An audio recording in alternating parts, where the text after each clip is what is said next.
Alright, so you have your shape tracer, and what you're going to do is, I'm just making sure that my things are in the frame, you're going to trace your shape in your sketchbook a bunch of different times, just so that way you can begin to play with how you're going to fill them in. And so you're just going to trace around, and then go again. And you get the point. So I'm going to pause the video real quick and make a bunch of shapes. Okay, so I've gone ahead and traced my shape 6 times on each paper, so I have 12. So about there is what you should be trying to trace out, because some of them, once you start designing, are going to be throwaways. You're going to do them and you're like, oh, I hate that. That doesn't really look good. And then other ones are going to be like, oh my gosh, it's so fabulous. So to just review really quickly from the very first video, things that we're going to be trying out are mark making, and marks can just be tiny marks or dots or kind of scribbly marks. Horizontal line, left to right, vertical line, top down, diagonal line, which is our angled, curvy, organic lines. You can think about using thin, medium, or thick lines. One of the things that we're going to be trying to do is create value. And how we're going to create value is by creating pressure with your the tool that you're going to use, whether you're going to stick with pencils or you're going to use marker. And again, in the practice, I want you to kind of try out both to see what you like. And all you do to create thicknesses or value is literally just press down and then lighten up. You could also use hatching or cross-hatching. Hatching is the one where you just keep the lines parallel and have them go far apart to close together. Cross-hatching is when they have to literally cross over, so whether they're kind of vertical and horizontal or diagonally. And again, the farther apart, the lighter the value, and the closer together, the darker the value. You could use stippling, which is the art of dot making, and again, closer together, dark, as they go out, medium tone, and then as they really separate, your light tone. Instead of value, if you wanted to work with just high contrast, in some of them, you could, like in this one, it's not as much value, but more just contrast. You could just use the idea of the dark versus light, or the thin versus thick, really just playing with contrast. Whereas in other ones, I'm playing more with value, like in the hatching and cross-hatching, within the stippling, in the swirls here, or within the mark making, which is this one, or just the plain stippling there. So you're going to be mixing them up a little bit. Couple of other ideas, you can pretend you can use implied lines. So on some of your shapes, you don't have to have the line be continuous. It can break in different spots. Us being the viewer knows that that section just didn't disappear, but it just will soften or give you a softer effect. You can work with precise angled lines, things that are just very, very almost geometric, or just really, really, really precise. There's no other way to say that. So I'm going to stop now.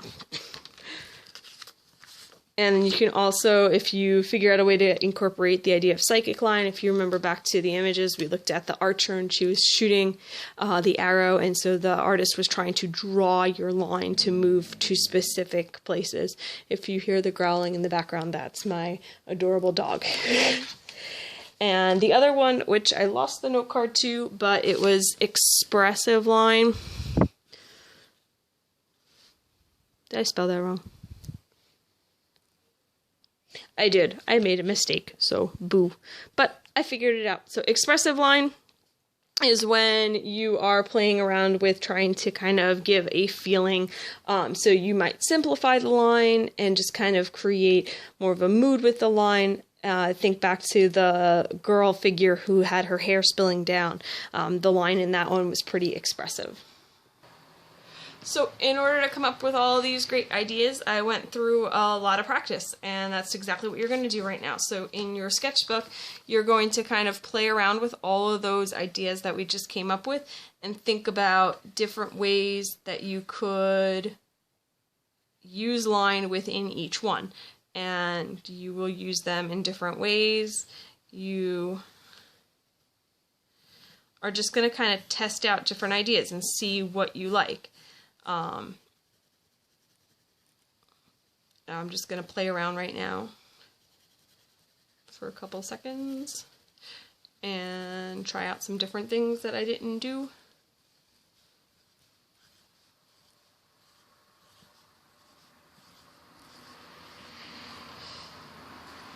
And really, you're going to take your time and really play around with all the different things that you could possibly do within or around your image to create your mark making project. And some of your ideas you're going to look at right after you finish them and be like, ew, no, I don't like that one. So it's a throwaway one. Other ones you're going to absolutely adore, and you're really going to want to keep those. The other thing that you want to do in your sketchbook is play around with the different shading pencils to see which way you think you might want to go in your project. Do you want to use the pencils, or would you rather work with the markers? And I know I showed you them before, but we didn't actually uncap them. So the, which one is this? The Precision gives you very, very, very thin line. The Exact will give you thin lines, but a little thicker than that. The Fine Point gets a little thicker, and then of course at the end we have the broad marker, the chisel tip, which can go there or there. And again, if you apply different amounts of pressure to these, you'd get different line work. The one I really, really want you to be very careful with when adding pressure, you should be careful with all of them, but you want to be especially careful with the thinnest one, because if you look very closely at it, it's a felt tip, and I don't know if you can see. I'm going to try and get it, yeah. So you can't see it as clearly as you can in real life, but there's a little metal tip right here, and then there's like a little knob, a felt tip knob on the end. So if you were to really smash this one down, you would ruin the marker. It would be unusable. So if you wanted to do stippling, I would say stay away from the Precision tip with the black bottom, and instead use the Exact, because that's more of a traditional marker, and that one would dot, and that's not going to ruin the end. Okay, so I played around a little bit. As you can see, in your sketchbook, you don't have to fill in every single space super neatly just to save A, time, and B, the markers. You're going to really save that for when you're working on your final piece, just so that way we have the marker strength. But if you need to fill a space in just to see how it looks, to see how the line work is, go ahead. But once you kind of got the idea for it, you know where you're going, then you can kind of jump ship for now.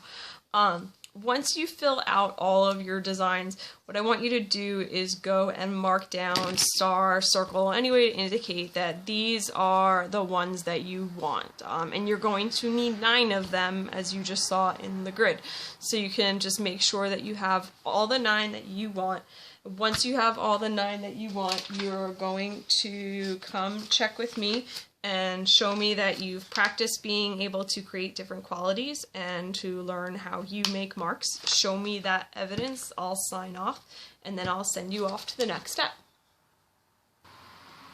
Okay, so the next step, you're going to keep your sketchbook close by, so that way you remember which one you want to work on. And the other thing that you're going to think about before you actually move on is where you want to place each one.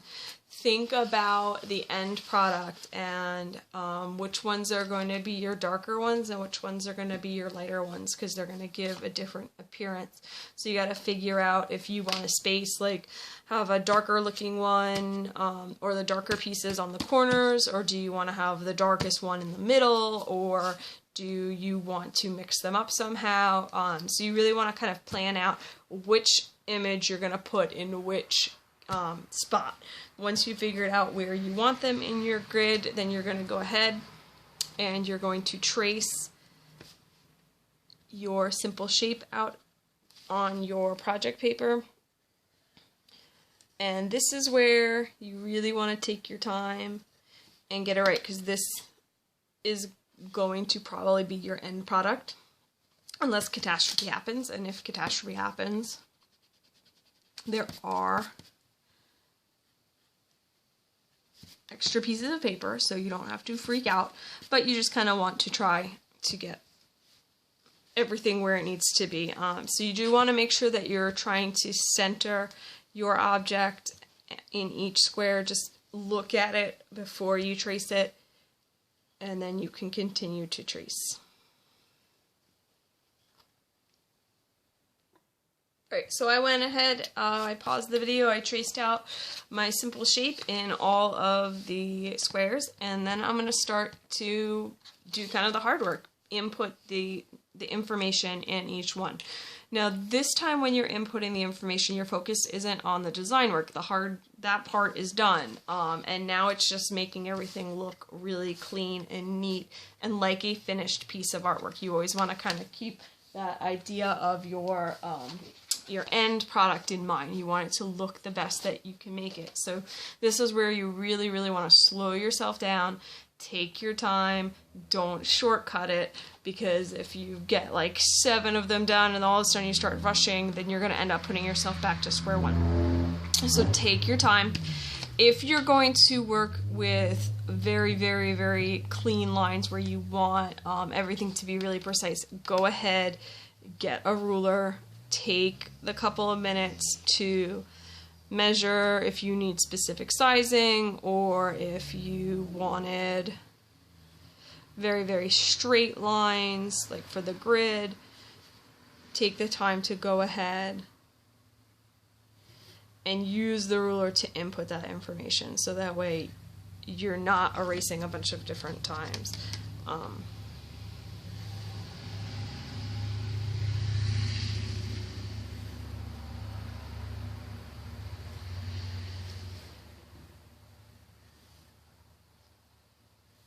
Kind of like that. So once you got all your line work down, then it's kind of go time. You need to figure out, and you might have figured this out already, or you might have waited till the last second until you have all the information to figure out how you're going to fill them out. You need to figure out if you want subtle changes of tone.